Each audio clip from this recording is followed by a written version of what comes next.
채웠나이다. 자, 여기 보게 되면 여러분 이제 그림을 보십시오. 여기 제가 나눠드린 이제 5가지 세상 왕국을 보게 되면은 이 그림이 지금 느부갓네살 왕이 꿈꿨던 그 큰 형상을 이렇게 이제 라키 목사님이 이제 계략적으로 이제 상상력을 발휘해서 그림을 이제 그려놓은 것인데, 저기 이제 오른쪽에 끝부분에 가보게 되면은 예수님의 지상재림하면서 그리스도로 이제 표현된 돌이 하나 이제 땅으로 이제 떨어지는 거 확인하셨습니까? 바로 이 돌이 형상의 어디를 치고 있습니까?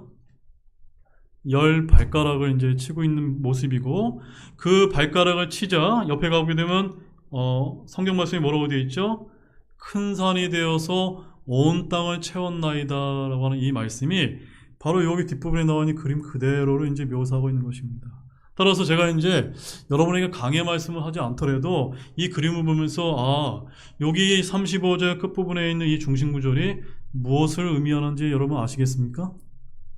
나중에 가서 제가 자세히 말씀을 드리겠지만, 돌은 재림하시는 예수 그리스도를 이제 예표하는 것이고, 그 다음에 이제 그 발가락은 마지막 때에 이르게 될 열 왕국을 이제 의미하는 것이고, 그 다음에 그 열 왕국을 예수님께서 지상재림하면서 산산조각 부숴서 이제 큰 산이 되어 온 땅을 채우게 되는 그것을 갖다가 바로 천년왕국이다 라고 이렇게 이제 다니엘이 해석을 하고 있는 것을 이제 그림으로 이제 잘 이제 우리 라키 목사님이 표현한 것입니다. 이것이 오늘 제가 사실 전할 말씀의 가장 결론에 해당되는 말씀인데, 자, 이것을 잘 감안해서 오늘 말씀을 좀 들어주셨으면 감사하겠습니다.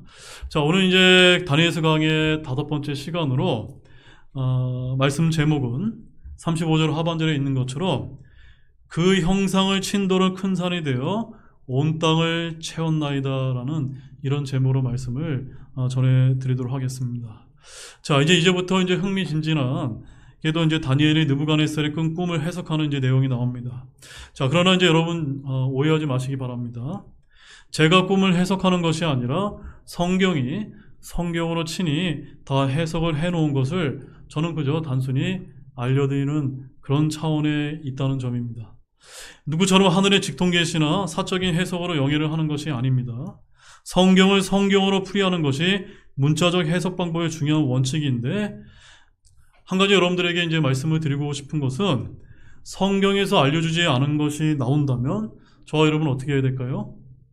그것을 억지로 풀려 해서는 안 되고 그냥 넘어가야 된다라고 여러분에게 말씀을 드립니다. 자, 그러면 지금부터 느부갓네살 왕이 꾸었던 큰 형상의 꿈 내용을 다니엘이 어떻게 이제 하나님으로부터 계시를 받아 설명하고 있는지를 우리 하나씩 이제 자세하게 살펴보도록 하겠습니다. 자, 우리 24절에서 30절까지의 말씀을 먼저 한 목소리로 함께 읽어보도록 하겠습니다. 그러므로 다니엘이 들어가서 왕이 바빌론 지혜자들을 멸하기 위해 세운 아리옥에 나아가니라. 다니엘이 가서 그에게 이같이 이르되, 바빌론 지혜자들을 멸하지 말고 나를 왕 앞으로 데려가소서. 그러면 내가 왕께 그 해석을 보여드리리이다 하니, 이에 아리옥이 급히 다니엘을 왕 앞으로 데려가 왕께 이같이 이르되, 내가 유다의 포로들 중에서 왕께 그 해석을 알려드릴 사람을 찾았나이다 하니라. 왕이 벨드사살이라는 이름을 가진 다니엘에게 응답하여 이르되, 내가 본 꿈과 그 꿈의 해석을 내가 내게 알려줄 수 있느냐 하니, 다니엘이 왕의 얼굴 앞에서 대답하여 이르되, 왕께서 다그쳐 물으신 그 은밀한 일은 지혜자들이나 별을 살피는 자들이나 마술사들이나 점쟁이들이 왕께 보여드릴 수 없는 것이니이다. 그러나 은밀한 일들을 계시하시며 마지막 날들에 있을 일을 느부갓네살 왕에게 알려주시는 하나님께서 하늘에 계시나이다. 왕의 꿈과 왕이 침상에 누워서 본 왕의 머릿속 환상들은 이러하니이다. 오 왕이여, 왕에 대해 말하자면 왕이 침상에 누웠을 때 이후에 일어날 것에 대한 생각들이 왕의 마음에 일어났는데, 은밀한 이들을 계시하시는 분께서 앞으로 일어날 것을 왕에게 알려주시나이다. 그러나 나에 대하여 말하자면 그분께서 이 은밀한 일을 내게 계시하신 것은 살아있는 어떤 사람보다 내가 더 많이 있는 어떤 지혜 때문이 아니니이다. 다만 이 일은 왕께 그 해석을 알릴 자들을 위한 것이며, 이로써 왕께서는 왕의 마음의 생각들을 아시리다. 자, 여러분 이 말씀을 읽으면서 내용은 잘 이해가 되셨죠? 뭐 어려운 내용은 여기 없습니다. 자, 이제 다니엘이 왕 앞에서 매우 담대하게 말하고 있는 것을 잘 한번 주목해서 보시기를 바랍니다. 다니엘은 지금 27절 말씀에서 뭐라고 얘기하고 있습니까? 왕께서 다그쳐 물으신 그 은밀한 일은 지혜자들이나 별을 살피는 자들이나 마술사들이나 점쟁이들이 왕께 보여드릴 수 있다고 그랬습니까? 없다고 그랬습니까? 없다고 이제 담대하게 아주 자신있게 이제 여기서 선포하고 있습니다.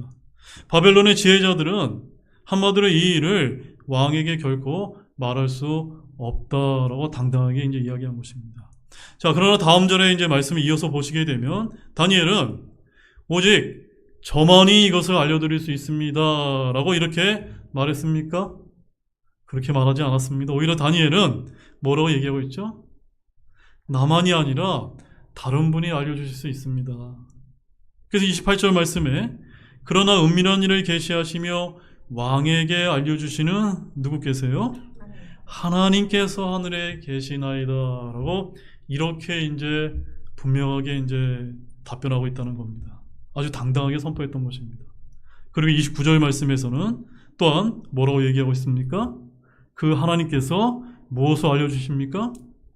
앞으로 일어날 것을 왕에게 알려주시나이다 라고 이렇게 얘기했던 것입니다. 자, 이 말씀을 통해서 이제 우리는 이제 앞으로 전개될 내용이 어떤 내용이라는 걸 알 수가 있습니까? 앞으로 일어날 미래에 관한 예언의 말씀임을 이제 우리가 이제 알게 되는 것입니다.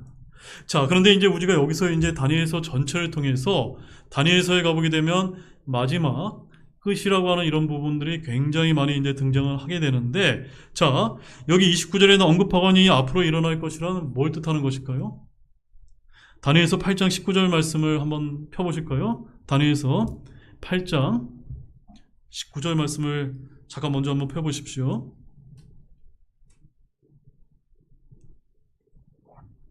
자, 다니엘서 8장 19절 말씀에 가보면 거기 이렇게 기록이 되어 있습니다.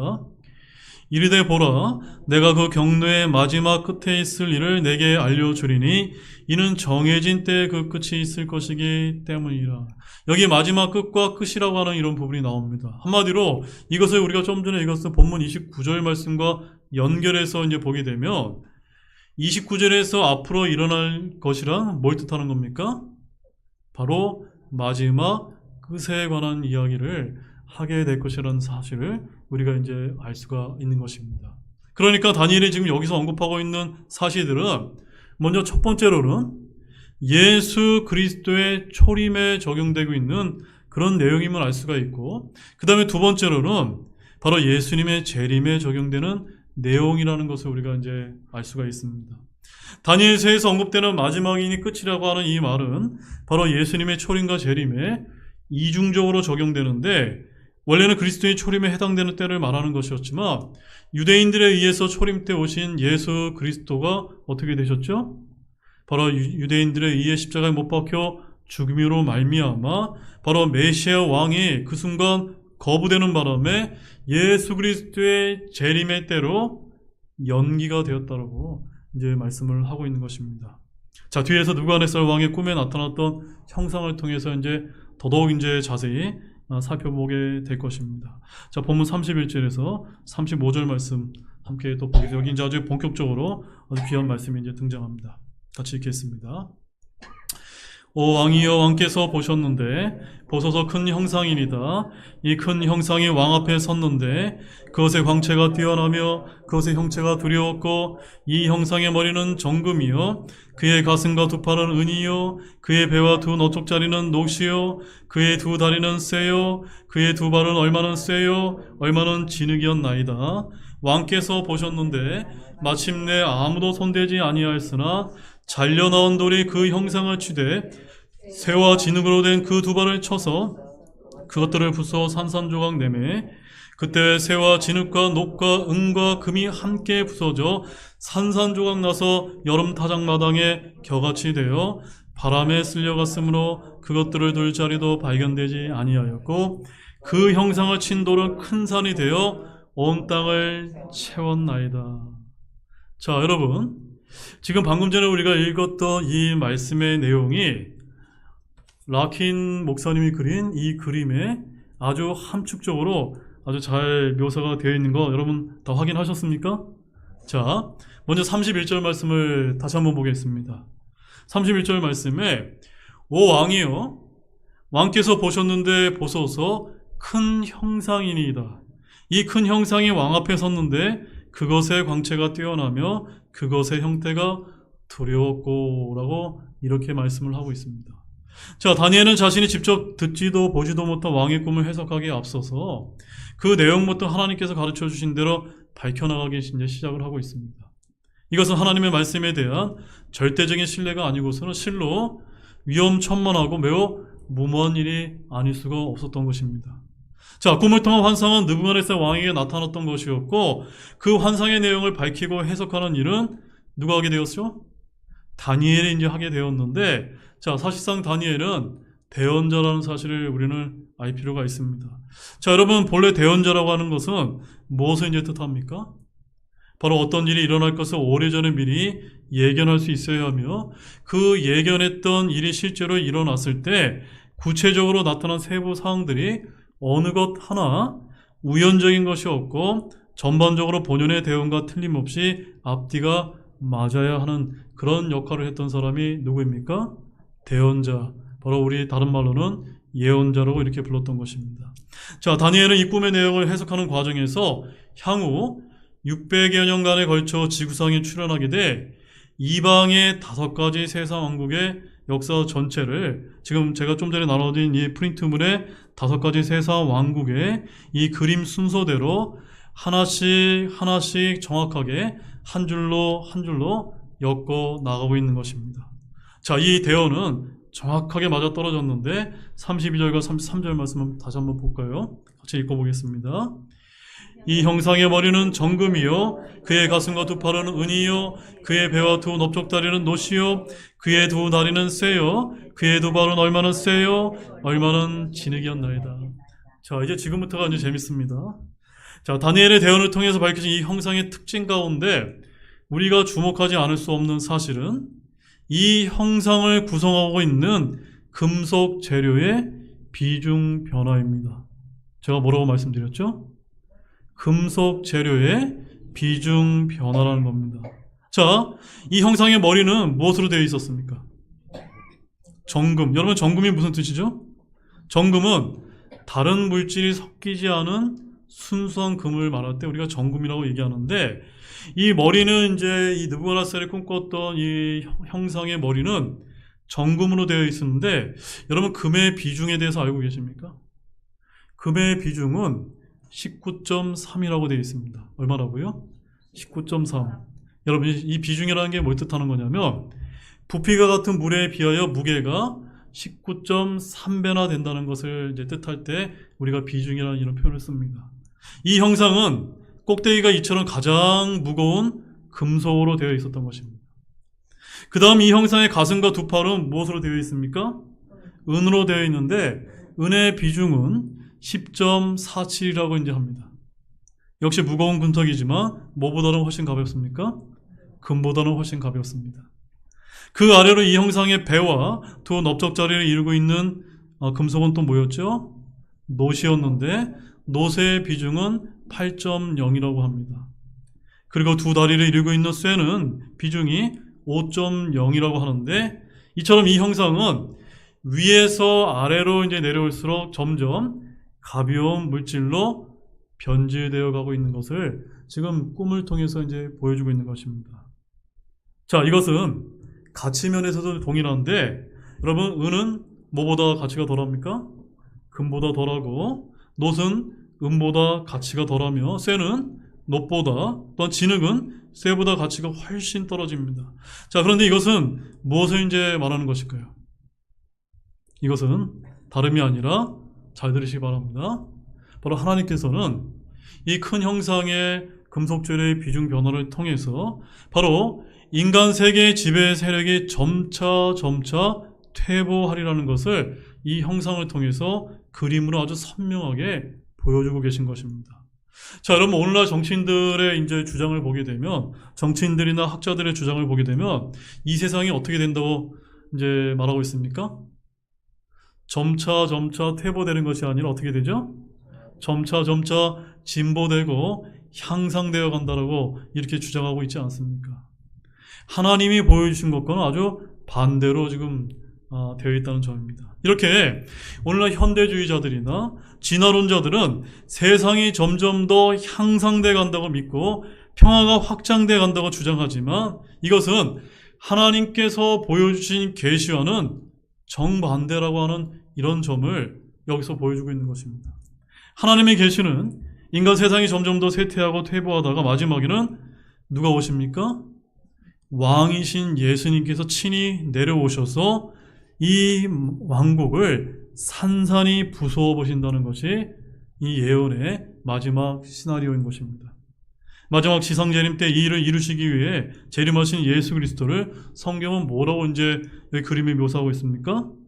돌이라고 이제 표현하고 있는 것이며, 바로 예수님이 세우시 천년왕국을 다른 말로는 돌로 된 왕국이다라고 이렇게 이제 부르는 이유가 바로 여기에 있는 것입니다. 자, 이렇게 인류 역사는 시간이 흐를수록 쇠퇴하기 마련이고 결국에는 종말을 맞게 되어 있으며 이것은 하나님께서 정해놓으신 과정인 것입니다. 하나님께서 인류 역사에 개업하시되 악화되고 쇠퇴한 상황을 다시 바로 잡으셔서 새로 시작하시는 것이 아니라 오히려 어떻게 하십니까? 반대로 산산조각 내셔서 멸망을 이제 시키신다는 점입니다. 바로 다니엘이 해석한 느부갓네살의 큰 형상이 바로 저와 여러분에게 그것을 이제 보여주고 있는 것입니다. 자, 그럼 이제부터 큰 형상의 모습에 대해서 더욱더 자세히 한번 들어가 보겠습니다. 자, 32절 말씀의 앞부분에 가보게 되면 이 형상의 머리는 뭐라고요? 정금이요 라고 되어 있습니다. 자, 이 꿈의 내용에 대해서는 36절부터 해석이 되는데, 자, 금머리에 대한 해석에 따르면 이 금머리는 무엇을 이제 가리키는 것입니까? 38절 말씀에 가보게 되면 첫 번째 이방 왕국인 바벨론 왕국의 느부갓네살 왕을 가리킨다는 것을 우리가 알 수가 있습니다.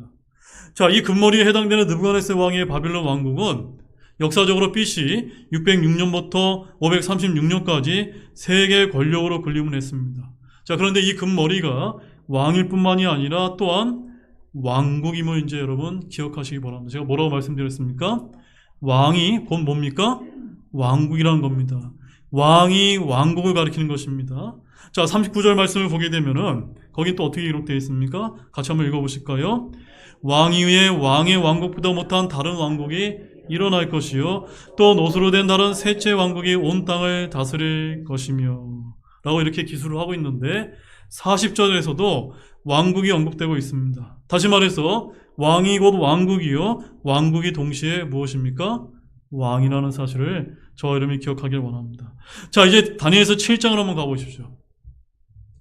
다니엘서 7장을 가보게 되면은 나중에 가서 우리가 이제 강의 말씀을 통해서도 하나씩 이제 다시 한번 이제 보겠지만 거기 7장 23절 말씀에 가보게 되면 좀 전에 이제 그 느부갓네살이 꿈꿨던 이 큰 형상을 이제 다니엘서 7장에서는 짐승으로 이제 묘사를 하고 있습니다. 자, 23절 말씀을 함께 읽어보도록 하겠습니다. 이 내 큰 짐승은 땅에서 일어날 내 왕이니라. 23절 말씀이요. 다시 한번 읽어보겠습니다.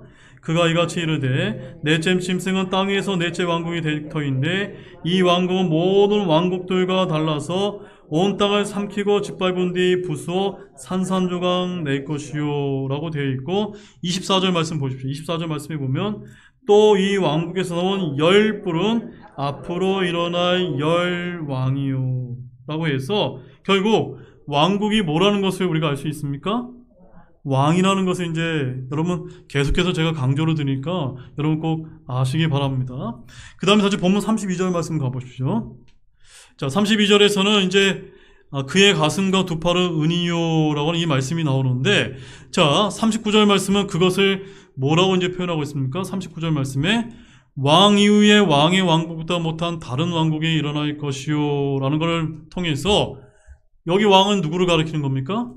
느부갓네살 왕을 가리키는데 느부갓네살 이후에 그 느부갓네살이 누렸던 그 권력보다 못한 다른 왕국이 일어나는데 그 두 번째 왕국이 은혜에 해당되는 왕국입니다. 그 왕국은 어떤 왕국이었습니까? 바로 군사 독재 체제인 메데 페르시아 왕국을 이제 가리키는 것이었습니다. 바로 이 왕국이 군사 독재 체제인 것은 바로 군대 장군이 권력을 쥐고 세운 왕국이었기 때문입니다. 이 왕국은 BC 536년에 발흥해서 세계적인 권력으로 군림하다가 BC 330년에 그리스 제국의 그 유명한 알렉산더 대왕에 의해서 멸망을 이제 당하게 되었습니다. 자, 32절 말씀을 보시면 그의 배와 두 넓적다리는 노시오라고 해서 이번은 은혜에 해당되는 페르시아보다 못한 세 번째 이방 왕국인 노시 이제 등장을 하고 있는데 이 왕국은 어떤 왕국입니까? 바로 알렉산더 대왕의 그리스 왕국으로서 39절 말씀에 다니엘이 뭐라고 이제 표현하고 있냐면 또 노수로 된 다른 셋째 왕국이 온 땅을 다스릴 것이며 라고 대언했던 그 그리스 제국을 이제 말하는 것입니다. 자, 그런데 이 그리스 제국은 군사적으로 군주 국가였습니다. 알렉산더 대왕은 독재자라기보다는 한 사람의 군대 장군으로서 군주가 된 사람이었는데 여러분 군주는 한 지방을 다스리는 군왕을 말합니다. 알렉산더 대왕은 마케도니아 지방에서 발흥을 해서 세계 여러 곳을 이제 두루 돌아다녔지만 절대적인 독재권자로서 세계 지배 권력을 지지는 못한 그런 인물이었습니다. 근데 여러분 오해하지 마시기 바랍니다. 알렉산더 대왕도 대단한 군주긴 맞지만 누구에 비할 바는 아니라는 겁니다. 바로 오늘 금머리에 해당되는 느부갓네살 왕에 비할 바는 못되었다는 것을 제가 지금 말씀을 드리는 것입니다.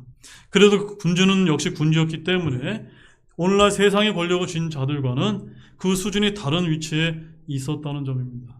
자, 이것은 비단 권력뿐만 아니라 금력에 있어서도 그랬고 또한 지혜에 있어서도 1000배는 더 나은 인물들이 당시 고대 왕국의 군주들이었다는 점입니다.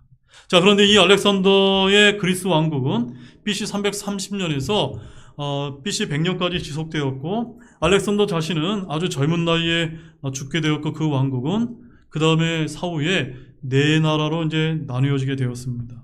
자, 이에 대해서는 나중에 대언의 말씀을 통해서 자세히 또 살펴보게 될 것입니다. 자, 그 다음에 이제 그리스 왕국에 이어서 33절 말씀에 가보게 되면 큰 신상에서 뭐라고 표현하고 있냐면 그의 두 다리는 쇠요라고 해서 자, 이에 대해서는 이제 40절 말씀이 친히 이제 해석을 해주고 있는데 자, 이 넷째 왕국은 어떤 왕국입니까? 40절 말씀 함께 읽어보겠습니다. 40절 함께 읽어보겠습니다. 넷째 왕국은 새같이 강할 터인데 새는 모든 물건을 부수어 산상조각 내며 정복함으로 이 모든 것을 부수는 쇠같이 그 왕국이 모든 것을 부수어 산상조각 내고 상하게 하리이다. 자, BC 100년경의 네 번째 이방 왕국에 해당되는 누가 이제 등장을 했습니까? 로마 제국이 이제 고개를 들고 일어나 세계 권력으로 부상을 하게 되었던 것입니다. 자, 그런데 이제 앞선 왕국들과 달리 이 로마 제국은 절대 독재 체제나 군사 독재 체제는 물론 절대 군주 국가 체제도 되지 못하고 어떤 국가 체제였습니까? 공화정 군주 국가 체제였다는 점입니다. 즉, 이 말은 무슨 옳은 뜻하냐면 왕의 지배 권력이라는 점에서 보면 또 한 번 물러난 그런 국가 체제였다는 점입니다. 역시 권력의 쇠퇴 과정을 여전히 밟고 있었던 것인데 공화군주제인지라 로마에는 원로원이 인재라는 것이 있어서 왕권을 견제하는 이런 이제 체제였던 것입니다. 그래서 카이사르는 그 당시 시저는 결코 절대 군주나 절대 독재자가 되지 못했습니다. 어떤 경우에는 카이사르가 원로원과 반목하는 바람에 원로원의 미움을 사서 암살당하는 그런 사례도 이제 있었다고 합니다. 이처럼 시대가 지나고 또한 왕국이 바뀌어감에 따라 왕의 권력도 점점 더 어떻게 되어가고 있습니까? 쇠약해져 가고 있는 것이 바로 이 다니엘의 느부갓네살이 꿈꿨던 금신상을 통해서 하나님께서 보여주셨던 것입니다. 자, 그 다음에 마지막 33절 말씀에 가보게 되면 거기 이제 뭐라고 이제 표현되고 있냐면 그의 두 발은 얼마는 쇠요 얼마는 진흙이었나이다 라고 이렇게 묘사하고 있습니다. 자, 이제 왕국 흥망성쇠의 마지막 단계에 이제 이르렀는데 이것이 어떤 왕국이었는지는 41절이 친히 이제 해석을 해주고 있습니다. 자, 41절 말씀을 읽어보겠습니다. 왕께서 그 두 발과 발가락들이 얼마는 토기장이들의 진흙이요 얼마는 쇠인 것을 보시고 같이 그 왕국이 나뉠 것이나 왕께서 쇠와 진흙이 섞인 것을 보신 것 같이 그 왕국에 쇠 강함이 있으리이다. 자, 여러분 이제 넓적다리가 이 쇠에 해당되는 부분이 뭐라고 네 번째 왕국이 뭐라고 말씀드렸죠? 로마 제국이라고 말씀드렸죠. 그런데 이 로마가 나중에 이제 망한 다음에 어떻게 됩니까? 동로마와 서로마로 이제 불리게 되기 때문에 두 발로 이렇게 이제 묘사가 되어 있는 것입니다. 그래서 이 동로마가 오늘날의 이제 러시아와 그 지역에 이제 해당되기 때문에 그리스 종교나 이런 것이 이제 거기에 해당되는 것이고, 그 다음 이제 서유럽권이 다 뭐에 해당됩니까? 이제 서로마에 이제 해당되는 그 로마의 체계가 그대로 지금까지 존속되어 있는 것을 하나님께서 지금 역사를 통해서 우리에게 보여주고 있는 것입니다. 자, 그런데 이제 이 다니엘이 대언하고 이 마지막 왕국은 민주공화국의 국가 체제임이 분명하다고 이제 보여집니다. 말하자면 진흙탕 잡동산이 이제 국가 체제로서 이런 부류 저런 계층 사람들 온통 쇠와 흙이 기본복이 되어 있는 것 같은 그런 국가 체제인 것을 이제 보여주고 있는 것입니다. 자, 그런데 한 가지 이제 간과해서는 안 되는 점이 왕국은 뭐라고 말씀드렸죠? 왕과 같다라는 점을 저와 여러분들이 기억하기를 원한다고 제가 말씀을 드렸는데, 자, 여러분 요한계시록 17장 11절 말씀 한번 가보십시오.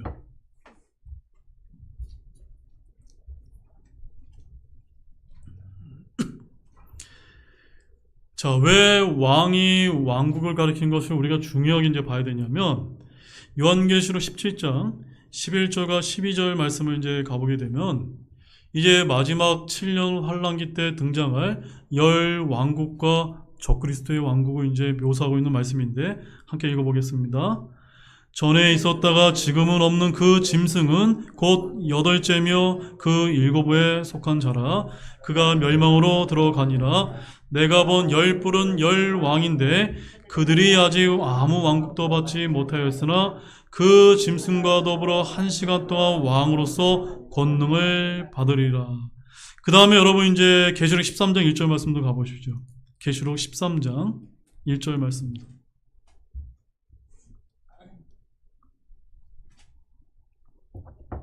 함께 읽겠습니다. 내가 바다의 모래 위에 서서 보니 바다에서 7머리와 10뿔을 가진 한 짐승이 일어나는데 그의 뿔들 위에는 10개의 왕관이 있고 그의 머리들 위에는 신성모독하는 이름이 있더라. 다른 부분들은 나중에 이제 요한계시록을 강의할 때 이제 다루도록 하고, 여기서의 핵심은 바로 이겁니다. 10뿔은 뭡니까? 10왕이요 10왕국이었다는 점입니다. 따라서 10개의 왕국은 앞서 다니엘의 큰 신상에서 어디에 해당됩니까? 10발가락에 해당되는 마지막 5번째 이방 왕국을 이제 가리키는 것이고, 이 10왕국이 적그리스도와 관련을 맺고 연합하는 세력으로서 마지막 때 등장하게 될 것을 예언적으로 이제 보여주고 있는 것입니다. 자, 그런데 다니엘서 7장 7절 말씀을 보십시오.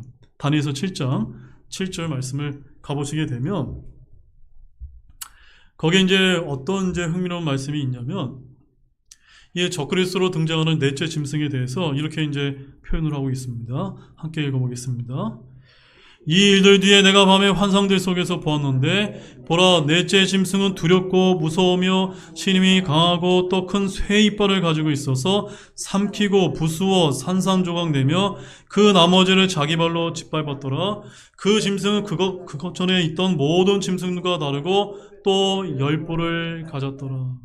이 마지막으로 등장하는 넷째 짐승은 적그리스도를 말하는데, 이 적그리스도 상징하는 네 짐승이 무엇을 갖고 있다고요?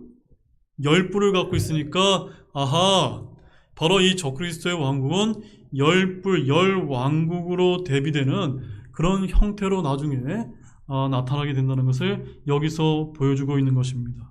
그래서 느부갓네살이 본 형상의 발에 해당되는 이 왕국은 일부가 쇠로 된 왕국인데, 다니엘의 환상에 나타난 짐승도 큰 쇠이빨을 갖고 있다는데 주목하시기 바랍니다. 장차 출현하게 될 연합 세력에 관계하고 있는 이 로마는 쇠 왕국, 즉 지난날의 로마 제국이라기보다는 로마는 로마이지만 큰 쇠이빨을 가진 어떤 짐승의 짐승과 같다는 점입니다. 이 짐승 역시 10뿔을 가졌는데 그중 하나가 적그리스도요. 그는 10뿔들 가운데서 나오고 나중에 작은 뿔이라고 불리는데 다니엘서 7장 8절 말씀 보십시오. 자, 8절 말씀 이어서 읽어보겠습니다. 내가 그 뿔들을 깊이 살펴보았는데 보라, 다른 작은 뿔이 그것들 가운데서 나더니 처음의 뿔들 중 3개가 그것 앞에서 뿌리채 뽑히더라. 또 보라, 이 뿔에는 사람의 눈 같은 눈들이 있고 또 큰 일들을 말하는 입이 있더라. 즉 처음에는 10뿔로 해당된 10왕국의 연합체의 모습으로 등장을 했다가 마지막에 어떤 뿔이 등장합니까? 작은 뿔로 묘사되는 적그리스도가 이 10왕국을 이제 물리치고 자기가 이제 적그리스도로 등장한 마지막 왕국이 이제 등장하게 될 것이라고 이렇게 다니엘서의 예언이 되고 있는 것입니다. 자, 그런데 이제 우리가 이제 여기서 볼 것은 여기서 로마라고 이제 말할 때 이것은 반드시 우리가 알고 있는 이런 로마 카톨릭 집단을만을 의미하는 것이 아니라 로마 제국적인 모든 요소를 말하는 것으로 이렇게 볼 필요가 있다는 점입니다. 무슨 말이냐면 오늘날의 이제 서유럽은 모든 나라들이 로마 제국적인 모든 요소를 포괄하고 있는 그런 나라들임을 하나님께서 말씀해주고 있는 것입니다. 이른바 서양 사람들 쳐놓고 로마 제국적인 요인을 지니고 있지 않은 사람은 하나도 없는 것입니다. 왜냐하면 로마는 유럽 대륙 전체를 마지막으로 지배했던 대제국이었고 현재 이르기까지 서양 사람들의 정신적, 문화적, 사상적, 기질적 기반이 이제 되었기 때문인 것입니다. 자, 형상의 발이 쇠와 진흙으로 구성되었다는 것으로 우리는 마지막 왕국이 로마 왕국의 요소를 지닌 것임을 알 수가 있는데 이를 두고서 클라리스 라킨 이제 목사님은 로마 제국이 다시 부활한 것이라고 이제 이렇게 이제 설명을 한 적이 있지만 그보다는 로마가 부활했다기보다는 로마가 망했지만 결국은 로마 제국적인 요소가 그대로 존속하고 있다고 이제 해석을 하는 것이 적절한 이제 해석이 될 것 같습니다. 그래서 로마 제국 자체는 역사 속에서 사라졌지만 로마 제국적인 모습은 여전히 이제 나라들 사이, 서유럽과 또 이제 동유럽에 남아 있어서 그 로마 제국적인 모습이 여전히 존속하고 있으며 이것은 언제까지 이제 존속하는 것입니까? 예수님께서 재림하실 때까지 그대로 연합해서 존속하게 될 것이라는 것을 이 느부갓네살이 해석했던 다니엘의 큰 형상, 이 형상을 통해서 이것을 이제 보여주고 있는 것입니다. 그런데 이 쇠가 무엇과 연합을 하고 있습니까? 진흙과 함께 이제 연합을 해서 존속하게 된다는 것입니다. 자, 34절 말씀 보십시오. 이제부터가 이제 가장 중요합니다. 34절 함께 읽겠습니다. 왕께서 보셨는데 마침내 아무도 손대지 아니하였으나 잘려나온 돌에 그 형상을 치되 쇠와 진흙으로 된 그 두 발을 쳐서 그것을 부수어 산상조각 내매. 자, 마지막 10개의 발가락으로 상징되는 10왕국을 누가 칩니까? 돌로 이제 묘사된 예수 그리스도께서 치신다라고 제가 이렇게 설명을 드렸습니다. 자, 그렇다면 돌이 어떻게 예수님이 될까요? 우리 신약을 한번 가보겠습니다. 베드로전서 2장 4절에서 5절 말씀입니다. 베드로전서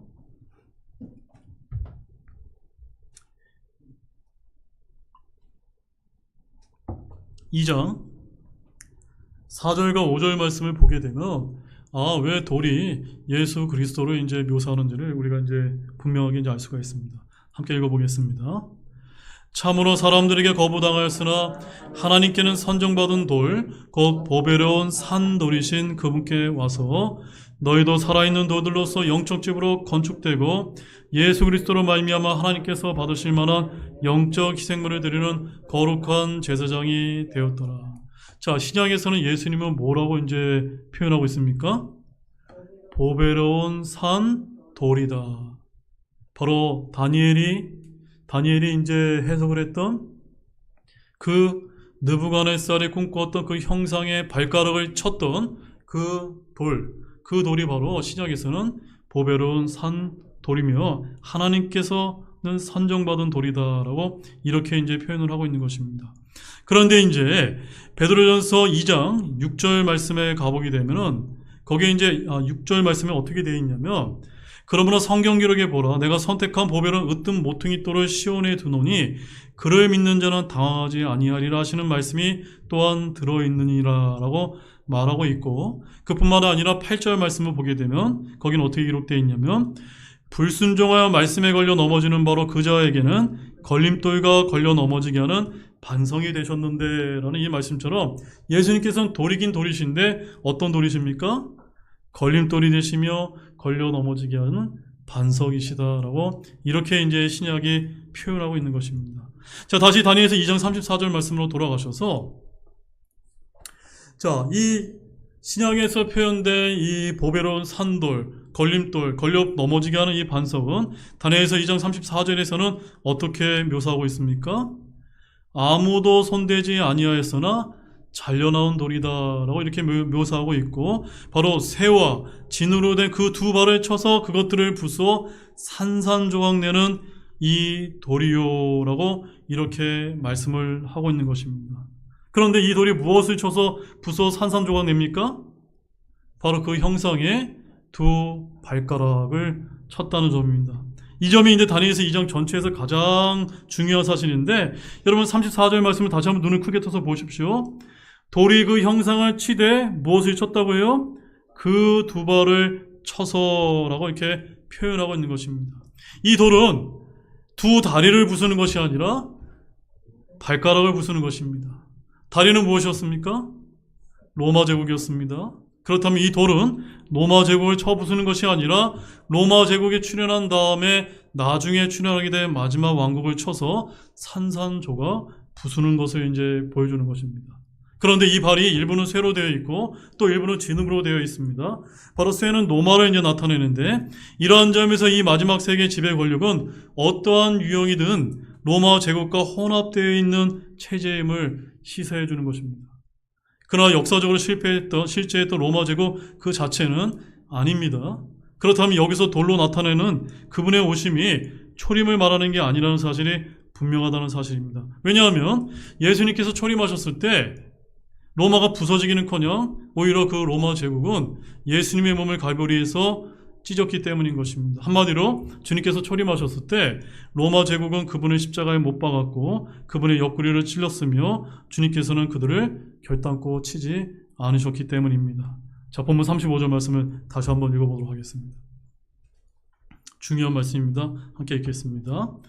그때 새와 진흙과 녹과 은과 금이 함께 부서져 산산조각 나서 여름 타작마당에 겨같이 되어 바람에 쓸려갔으므로 그것들을 둘 자리도 발견되지 아니하였고 그 형상을 친 돌은 큰 산이 되어 온 땅을 채웠노이다.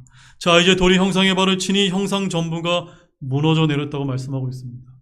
그리고 금속물질로 된 형상의 각 부분들은 어찌나 산산조각이 나서 부서져 버렸던지 마치 고운 가루처럼 분서되어 바람의 타작마당의 겨처럼 날아가 버렸다고 이렇게 묘사하고 있습니다.